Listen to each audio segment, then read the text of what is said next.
Hello everyone, আসসালামু আলাইকুম। কি অবস্থা তোমাদের? কেমন আছো? Welcome to my page. আজকে আরেকটা নতুন ডেলি ব্লগ তোমাদের সাথে শেয়ার করার জন্য চলে আসছি। যদিও অনেক দিন পর আমি ডেলি ব্লগ শেয়ার করতে আসছি, কারণ সচরাচর এখন আমি অত বেশি ভয়েস ওভার ভিডিও দিই না, আসলে সময়ের অভাবেও দিই না, তাছাড়া অনেক বেশি আলসেমি লাগে। অনেকগুলো ভিডিও আমার গ্যালারিতে পড়ে আছে, শুধু ভয়েস দেওয়ার কারণেই পোস্ট করতে পারতেছি না। আর ফেসবুকের কথা কি বলবো, ইউটিউবেও সেম অবস্থা। মানে এখন এত ভিউ কমে গেছে, যার জন্য আসলে অনেকটাই ইচ্ছে কমে গেছে। আজকে ধরেন কত 1 থেকে 1.5 বছর পর্যন্ত আমি এই লাইনে কাজ করতেছি, বলতে গেলে কন্টেন্ট ক্রিয়েট করতেছি। আর যারা কন্টেন্ট ক্রিয়েট করে তারাই কিন্তু জানে এটার কষ্টটা ঠিক কী রকম।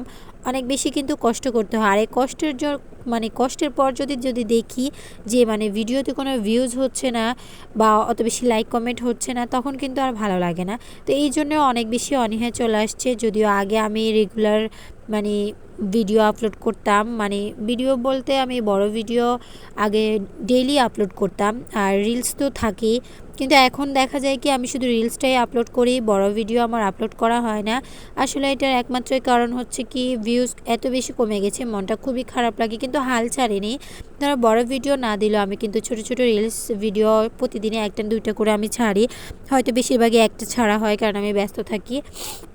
আর তাছাড়া সময় পায় না, আর হচ্ছে কি মন মানসিকতাও থাকে না যে আমি ভয়েস দিব তারপর ভিডিও আপলোড করব। এই হচ্ছে কথা। তো আজকে আমি তোমাদের সাথে শেয়ার করতেছি। দেখো এখানে হচ্ছে আমি চিকেন দিয়ে আজকে হচ্ছে চিকেন ফ্রাই করব। এটা কিন্তু আমার ফার্স্ট টাইম, আমি কখনো আগে করিনি।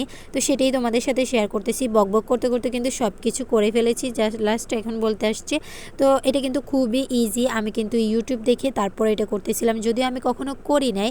তো ফার্স্ট টাইম এটা করতেছি। তোমরা ফুল ভিডিও তো অবশ্যই দেখবে। তো ফুল ভিডিও দেখার পর অবশ্যই কিন্তু কমেন্টে জানাবা যে কেমন হয়েছে আমার আজকে চিকেন ফ্রাইটা। আমি কিন্তু একদম নতুন, একেবারেই ইউনিক, আমি কখনো আগে এই চিকেন ফ্রাইটা ট্রাই করিনি। বাট অনেকে বানিয়েছে, আমার যাও বানিয়েছে, খেয়েছিলাম, কিন্তু নিজে কখনো ট্রাই করিনি। তো আজকে ফার্স্ট টাইম করেছি। আমার আমার থেকে তো ভালো লাগছে, আমার পরিবারের সবার থেকে ভালো লাগছে। তোমাদের থেকে কেমন লাগছে সেটা কিন্তু কমেন্টে জানাবা। আর অবশ্যই ট্রাই করতে পারো।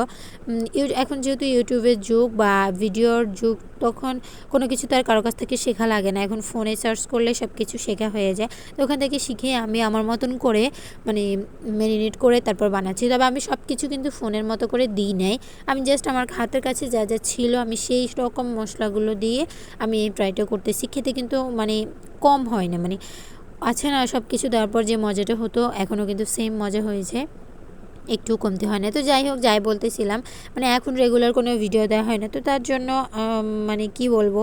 আর বিশেষ করে ফেসবুকের কথা বলি, ফেসবুকে তো এত ভিউজ কমে গেছে, কি বলবো জানি না।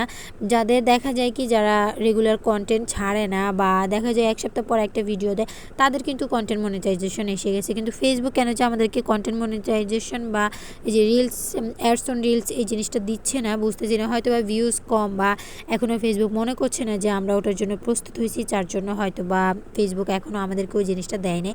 তবে ওটা কিন্তু সোনার হরিণ। আমরা যারা যারা কন্টেন্ট ক্রিয়েটার বা যারা ভিডিও মেক করি, তাদের কাছে কিন্তু ওটা অনেক বেশি স্পেশাল। ওইটা পাইলে আমাদের এই কষ্টগুলো সার্থক হতো। তবে যারা এই ভিডিওগুলো মেক করে তারা কিন্তু জানে এভাবে ফোন ক্যামেরা ধরে ধরে ভিডিও করতে কিন্তু অনেক বেশি কষ্ট, সব কিছু হ্যান্ডেল করতে হয়। আর যাদের স্ট্যান্ড আছে ফোনের, তারা তো স্ট্যান্ড ব্যবহার করে, কিন্তু আমাদের মতো যারা স্ট্যান্ড ছাড়া হাতে ফোন রেখে তারপর সব কিছু প্রসেস করে, ওদের ক্ষেত্রে কিন্তু এই ভিডিওগুলো করা অনেক বেশি কষ্টের। তোমরা সবাই দেখছো যে আমি পুরো ভিডিওটাতে আমার এক হাতে ফোন ছিল, আরেক হাতে কিন্তু আমি এগুলো তৈরি করেছি। তো যাই হোক, কথা বলতে বলতে সব কিছু রেডি করে ফেলছি। তো আমার আজকের ভিডিও তোমাদের থেকে কেমন লাগছে অবশ্যই কমেন্টে জানাবা। আর পরবর্তী ভিডিও দেখার জন্য অবশ্যই কিন্তু পাশে থাকবা। টাটা, আল্লাহ হাফেজ।